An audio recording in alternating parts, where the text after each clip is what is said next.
السلام علیکم ناظرین، ایک نئی ویڈیو کے ساتھ میں ہوں آپ کا میزبان رضا عباس۔ بات کریں گے امریکہ، افغانستان، پاکستان کے حوالے سے یا اس خطے کے حوالے سے بات کریں گے۔ بہت بڑی خبر سامنے آ رہی ہے امریکہ سے افغانستان کو لے کر۔ وہ خبر یوں ہے، اس کی کچھ تفصیلات رکھیں گے، اس کی وجوہات بھی آپ کے سامنے رکھیں گے، اور کیا خطے میں ایک بار پھر سے کوئی نئی تبدیلی ہونے جا رہی ہے، اور کیا افغان مہاجرین سے متعلق جو ڈیڈ لائن ریاست پاکستان کی جانب سے دی گئی تھی 31 مارچ، کیا اس کے اندر مزید توسیع کی جا رہی ہے؟ کیا افغان مہاجرین سے متعلق پالیسیز کو نرم کیا جا رہا ہے؟ تو یہ تمام نکات کے اوپر آج کے اس ویڈیو میں ہم نے بات کرنی ہے۔ سب سے پہلے بات کر لیتے ہیں جو اس وقت کی سب سے بڑی خبر ہے اور پوری دنیا اس کو کور کر رہی ہے۔ وہ خبر یہ ہے کہ سراج الدین حقانی، افغان طالبان کے جو حقانی نیٹ ورک ہے،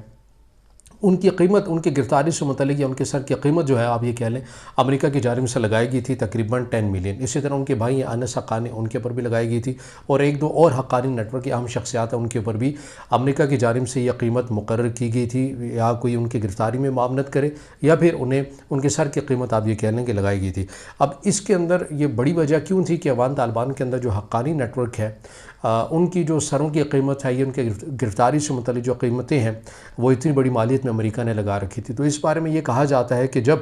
افغانستان میں امریکی افواج موجود تھی اور حقانی نیٹ ورک کی جانب سے تقریباً 100 کے قریب ایسے حملے کیے گئے تھے امریکی افواج کے اوپر، اور یہ کہا جاتا ہے کہ حقانی نیٹ ورک کے سب سے زیادہ حملے تھے امریکی افواج کے اوپر، جن میں امریکی افواج کو بھاری نقصان اٹھانا پڑا تھا، اور یہی وجہ ہے کہ امریکہ نے حقانی نیٹ ورک کے جو سربراہان ہیں ان کے سروں کی قیمتوں کو مقرر کیا تھا۔ اب اس حوالے سے جو خبر سامنے آ رہی ہے وہ یہ خبر سامنے آ رہی ہے کہ امریکہ کی جانب سے یہ فیصلہ کیا گیا ہے کہ جو حقانی نیٹ ورک ہیں، سراج الدین حقانی، انس حقانی اور جو دیگر دو اور شخصیات ان کے بارے میں کہا جا رہا ہے حقانی نیٹ ورک سے ہی وابستہ ہے، ان سے متعلق جو قیمتیں مقرر کی گئی تھی انہیں دہشت گردی کی لسٹ میں رکھا گیا تھا، انہیں ہٹا دیا گیا ہے۔ یہ بہت بڑی خبر ہے۔ وائٹ ہاؤس سے اس حوالے سے وضاحت مانگی گئی ہے میڈیا کی جانب سے۔ وائٹ ہاؤس نے بہرحال یہ کہا ہے کہ ہم ابھی اس فیصلے کی مزید جو توسیع ہے، ایکسپلینیشن اب وہ تو نہیں دے سکتے، البتہ یہ فیصلہ ضرور کیا گیا ہے کہ انہیں دہشت گردی کی اس لسٹ سے نکال دیا جائے، اور جو ان کے سروں کی قیمت مقرر تھی یا ان کی گرفتاری سے متعلق جو قیمتیں مقرر کی گئی تھیں، وہ امریکہ اس فیصلے سے پیچھے ہٹ رہا ہے، وہ فیصلہ اپنا واپس لے رہا ہے۔ اب اس حوالے سے کافی چہمگوئیاں کی جا رہی ہیں۔ خود امریکہ کے اندر بھی ٹرمپ انتظامیہ کو خاص مشکلات کا سامنا اس لیے کرنا پڑ سکتا ہے کیونکہ بڑی تعداد کے اندر امریکہ اور امریکہ کی عوام یہ سمجھتے ہیں کہ حقانی نیٹ ورک نے امریکی افواج کو بہت بڑے پیمانے کے اوپر نقصان پہنچایا، اور ان سے متعلق نرم پالیسی امریکہ کے اندر ٹرمپ انتظامیہ کو اندر سے مشکلات کا سامنا کرنا پڑ سکتا ہے۔ لیکن بہرحال یہ فیصلہ تو ہو چکا ہے، اب اس کی وجوہات، اس کے محرکات کیا ہیں؟ تو اس حوالے سے یہ باتیں کی جا رہی ہیں کہ سراج الدین حقانی، جو کہ افغان طالبان کی جو موجودہ قیادت ہے ہیبت اللہ اخونزادہ، ان سے وہ خاصی تنقید ان کے اوپر کرتے ہیں، ان کی پالیسیز کے اوپر وہ اختلاف کرتے ہیں، خواتین کی تعلیم کے حوالے سے ہو یا خطے کے ممالک کے ساتھ تعلقات بہتر بنانے کے حوالے سے ہو۔ اس سے متعلق یہ کہا جا رہا تھا کہ متحدہ عرب امارات میں تقریباً کافی دن، مہینہ یا 2 مہینہ سراج الدین حقانی نے لگائے ہیں،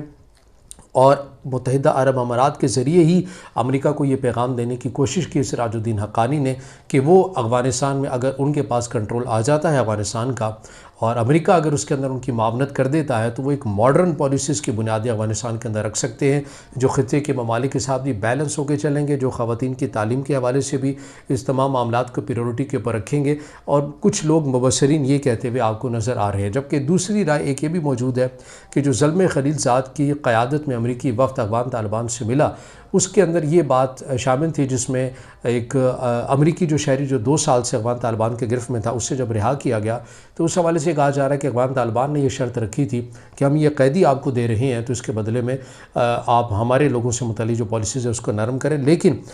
یہ بات اس لیے بھی ایکسیپٹیبل نہیں ہے کیونکہ تواتر کے ساتھ یہ خبریں بھی سامنے آ رہی تھیں کہ سراج الدین حقانی اور ملا ہیبت اللہ اخونزادہ جو افغان طالبان کے سپریم لیڈر ہیں، ان کے مابین کافی شدت جو ہے وہ اختیار ہو چکی ہے اختلافات کی، اور اس حوالے سے پھر افغان طالبان کی قیادت کیوں چاہے گی کہ وہ سراج الدین حقانی سے متعلق نرم پالیسی جو ہے وہ امریکہ سے ڈیمانڈ کرے، وہ اپنی پالیسیز کو کیوں نہیں چاہیں گے؟ تو یہ بہرحال باتیں، اور اس حوالے سے کہا جا رہا ہے۔ اب حقانی نیٹ ورک سے متعلق ایک اور یہ بھی رائے ہے کہ یہ پاکستان ان کو کافی سپورٹ کرتا رہا ہے، اور پاکستان سے متعلق بھی یہ نرم گوشہ رکھتے ہیں، مگر ایک طرف یہ بھی بات ہے کہ کالعدم ٹی ٹی پی فطرت الخوارج جن ایریاز میں افغانستان میں بیٹھ کر آپریٹ کر رہی ہے، وہ حقانی نیٹ ورک کے ہی زیادہ گرفت والے ایریاز ہیں، وہاں پر حقانی نیٹ ورک کا ہی زیادہ اثر رسوخ ہے۔ تو اب کوئی چیز ایکسپیکٹ وقت سے پہلے کرنا جو ہے وہ مبالغہ آ رہی ہے اور حقیقت سے عاری ہو جائے گا. جیسے ہمارے کچھ سیاستدانوں نے یہ توقع لگائی تھی کہ افغان طالبان افغانستان میں آ جائیں گے تو پاکستان کے ساتھ تعلقات مثالی ہو جائیں گے، مگر دہشت گردی اور بڑھ گئی. تو اس لیے ہم ابھی یہ نہیں کہہ سکتے کہ حقانی نیٹ ورک اگر افغانستان میں ان کو حکومت مل جاتی ہے تو پاکستان کے ساتھ ان کے تعلقات مثالی ہو جائیں گے. یہ آنے والا وقت ہی بہرحال بتائے گا، لیکن یہ بہت بڑی پیش رفت ہے. اور اس کے اندر افغان مہاجرین سے متعلق یہ کہا جا رہا ہے، جو خبر ہمارے سامنے آئی ہے، کہ جو پاکستان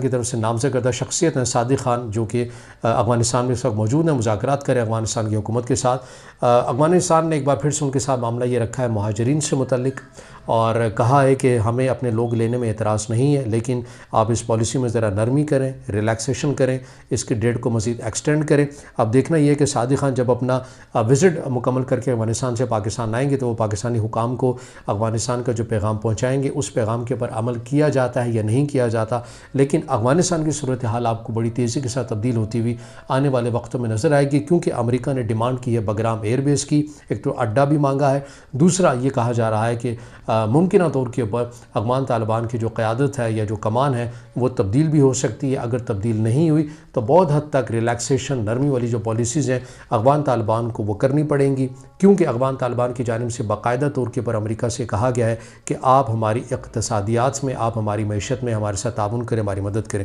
تو اس سے جڑی مزید جو بھی معلومات ہوں گی وہ ہم آپ تک پہنچاتے رہیں گے. اگر آپ سمجھتے ہیں کہ یہ ویڈیو آپ کے لیے مفید ہے تو اسے ضرور دوستوں کے ساتھ بھی شیئر کیجیے گا، چینل کو لائک کیجیے، سبسکرائب کیجیے اور کمنٹس میں اپنی رائے ضرور دیجیے.